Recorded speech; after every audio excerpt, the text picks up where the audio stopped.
Olá, que o nosso Senhor Jesus Cristo esteja com cada um de vocês. O nosso coração sempre está alinhado. A grande pergunta é: com o quê? Eu te convido a refletir sobre isso olhando para a primeira carta de João, no capítulo 2, do versículo 15 até o versículo 17.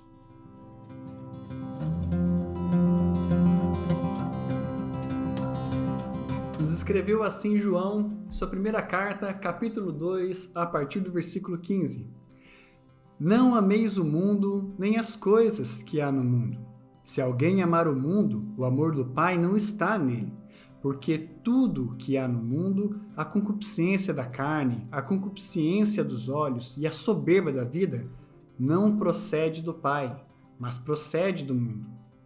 Ora, o mundo passa, bem como a sua concupiscência. Aquele, porém, que faz a vontade de Deus permanece eternamente. Aos 17 anos, Enzo está para entrar na universidade. Passou no vestibular. Você sabe aquela alegria de quando consegue passar, ser aprovado no teste importante? Aquela alegria encheu o coração dele. Afinal, sempre ouviu sobre as maravilhas do meio universitário, dessa nova fase da vida. Mas toda aquela empolgação do entrar na universidade passou logo no terceiro ano, quando ele observou que não era tudo de bom como tinha ouvido de algumas pessoas. Era um pouco mais complicado. Vieram algumas frustrações, algumas disciplinas que fizeram ele esquecer daquela alegria de quando passou no vestibular. Mas uma nova fase se aproximava e aos 22 anos Enzo entra no seu primeiro trabalho, seu primeiro emprego. Aquela experiência completamente nova, finalmente, com o fruto do seu trabalho, do seu labor, ele receberia o seu primeiro salário e então poderia comprar o que ele sempre quis comprar. E ele compra ali o seu novo celular e fica realizado com aquilo, que passando alguns meses já não é algo tão importante assim, mas os meses vão passando e ele também vai recebendo um pouco a mais e ele consegue comprar coisas novas. Mas logo ele percebe que adquirir coisas novas já não tem o mesmo sabor, não é a mesma coisa. Ele nem se lembra da alegria do primeiro salário. Porém, aos 27, ele encontra a mulher da sua vida, por quem ele está completamente apaixonado. E é tudo que ele precisa para ter uma vida feliz, uma vida completa. É uma família, era isso que faltava o tempo todo. Mas no terceiro ano de seu casamento, ele observa que nem tudo é tão perfeito assim. E começa até a se questionar se ele deveria ter entrado mesmo naquele relacionamento ou se ele se deixou levar por um sentimento da paixão no início de tudo. Você observou que essa história não existe? Enzo eu criei o Enzo. O Enzo ele simplesmente não existe. Mas talvez você tenha se identificado com uma das fases da vida do Enzo, seja por ter ouvido isso de alguém ou por ter vivenciado isso em sua própria vida. Você pode ter passado por uma situação assim. Fato é que a gente entra em algumas fases da nossa vida e passa por algumas experiências que nós ouvimos de todo mundo que vai ser algo fantástico, perfeito, maravilhoso. Porém, no meio daquela caminhada, nós observamos que as frustrações sempre batem, elas sempre batem. Não funciona tão bem como nos informaram, como nos falaram. Mas por que disso? O que está acontecendo? Pois bem, olhando para o nosso texto aqui, na carta que João escreve para os seus leitores, e nós aqui como leitores de João, ele está nos chamando a atenção para algo que é muito importante. Ele está dando uma ordem para a gente. Ele está falando assim, logo no início, no versículo 15, não ameis o mundo, nem as coisas que há no mundo. E ao observarmos no versículo 17, ele nos dá alguns dos motivos para isso, né? Um deles é que o mundo é passageiro. As coisas do mundo, elas simplesmente passam. Tudo que o mundo pode oferecer para mim e para você, essas coisas elas vão passar, elas não vão permanecer. Não há nada que ele possa nos oferecer que valha a pena.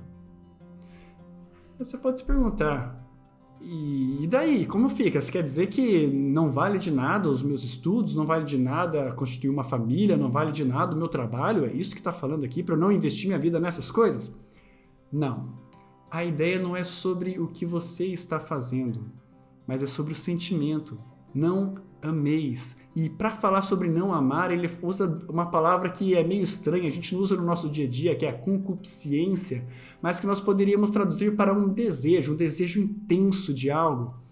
Nós ouvimos no dia a dia, na sociedade, de que tudo que a gente precisa é isso, ou tudo que você precisa para ser feliz é aquilo. E isso gera em nós um desejo, um anseio, alimenta no nosso coração de que se nós vivemos da maneira como eles exigem da gente, nós seremos felizes, teremos tudo que nós sempre precisamos. Dinheiro, felicidade, reconhecimento, status, e isso vai fazer com que a gente se sinta muito bem. Mas não funciona assim. Quando nós aplicamos o nosso coração nesse sentido, quando nós alinhamos o nosso coração ao que o mundo fala por aí, ao que a nossa sociedade prega por aí, a gente sabe que não funciona tão bem assim. Você já deve ter experimentado de algumas frustrações na sua vida por causa das desventuras que sempre aparecem aí no nosso dia a dia. O que eu posso fazer de diferença? Qual seria a resposta para isso? Te convido a olhar para a vida de Jesus Cristo. Jesus Cristo tem um coração completamente alinhado com o coração do Pai. E a gente consegue ver na caminhada dele a diferença que isso faz na vida dele. Jesus Cristo é um grande mestre, um profundo conhecedor das Escrituras. O que ele ensina é uma coisa nova, é algo que é transformador. Porém, as grandes autoridades e mestres de sua época não reconheciam o seu ensino. Discordavam dele, brigavam com ele, não estavam em sintonia com o que ele pensava. Jesus foi também um homem que foi reconhecido por onde passava, porém não tinha riqueza, não tinha fortuna, não tinha onde reclinar a cabeça, e quem caminhava com ele estava se expondo à mesma situação.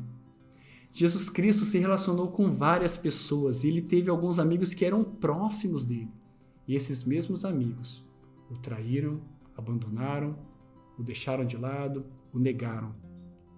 Você observa que Jesus passou por várias situações complicadas na sua vida? Porém, o coração dele estava completamente alinhado com Deus. E ele estava buscando em fazer a vontade de Deus acima de qualquer outra coisa, como nós lembramos muito bem na sua oração um pouco antes de sua crucificação, quando ele diz: Pai, se possível, passa de mim esse cálice, porém que não seja feita a minha vontade, mas que seja feita a tua vontade. Esse é o lema da vida de Jesus, fazer a vontade de Deus. Isso não privou Jesus de passar por várias dificuldades aqui na Terra. Porém, Jesus enfrentou essas dificuldades de forma muito diferente, porque essas frustrações da vida não foram capazes de acabar com ele ou de o derrubar, porque a sua última esperança estava no Pai, em fazer a vontade de Deus. Hoje, eu te convido a imitar a Jesus Cristo, a aprender com ele, a alinhar o seu coração ao coração de Deus. Isso implica em fazer a vontade de Deus. Isso implica em reconhecer que Jesus Cristo é o Filho de Deus que veio e morreu pelos nossos pecados e que eu e você precisamos imitá-lo em tudo, inclusive em ter um coração submisso, alinhado à vontade de Deus. O que isso vai produzir na minha e na sua vida? Várias mudanças. Você não vai passar por mais nenhuma frustração na sua vida? Olhando para a vida de Jesus, eu não posso afirmar isso. Você provavelmente enfrentará dificuldades na universidade, no trabalho e nos seus relacionamentos, mas quando o seu coração estiver alinhado em fazer a vontade de Deus, você passará por essas situações difíceis e por essas provações de forma muito diferente, porque você vai estar alinhando o seu coração a algo que é eterno, algo que você tem certeza de que dará certo. E você vai aproveitar cada uma dessas situações, cada um desses momentos da sua vida de forma diferente também. O mundo fala que você tem que estudar para poder ser alguém na vida, poder colaborar com o mundo de alguma forma. Você vai estudar e se desenvolver, mas você vai aproveitar desse espaço para obedecer a Deus. Você vai aproveitar desse espaço para se desenvolver como pessoa e a desenvolver a sociedade, pensando em como isso glorificará o nome de Deus. Você vai para o trabalho e você provavelmente tirará o seu sustento disso, mas você vai lembrar que não é o seu sustento que te define, não é o teu salário que te define, não é quanto você ganha, não é o que as outras pessoas falam sobre você que te define. Quem te define é Deus, é o que Ele pensa sobre você. Isso faz com que você levante pela manhã e siga para a sua atividade, lembrando que é isso que está governando a sua vida. Não é o que a sociedade diz, mas é o que Deus diz.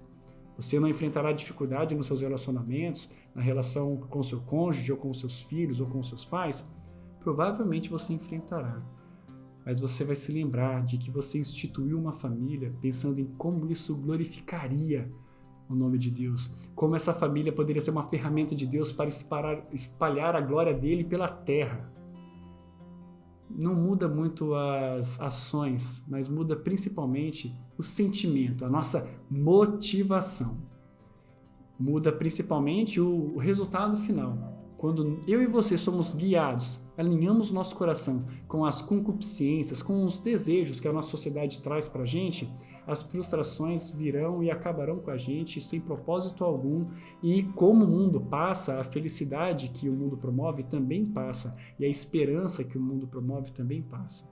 Mas quando o nosso coração está alinhado a Deus, que é eterno e que nunca passará, que não pode ser derrotado, a nossa esperança também é eterna. E as frustrações temporárias da vida não se compararão com tudo aquilo que nós temos recebido e ainda receberemos do nosso Pai, que é eterno.